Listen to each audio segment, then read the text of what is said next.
fin et cette polémique, elle s'est en effet invitée dans cette interview il y a quelques minutes de François Bayrou sur BFM TV, le Premier ministre qui précise aussi que le 15 juillet, il donnera ses grandes orientations budgétaires. Bonsoir Maëlène Trémollet. Bonsoir Pierre, bonsoir à tous. Mais donc la première chose qu'il a abordée, c'est l'écologie et la question des renouvelables.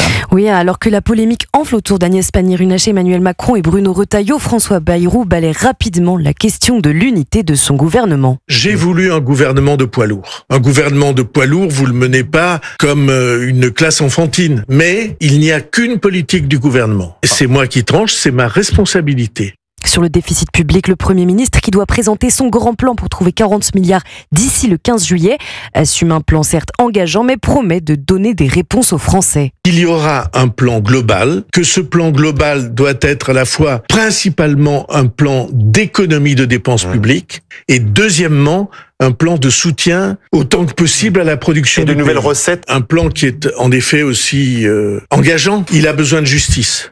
Interrogé sur l'éventualité d'une censure du gouvernement à l'automne, François Bayrou appelle à la responsabilité et dit refuser toute démagogie.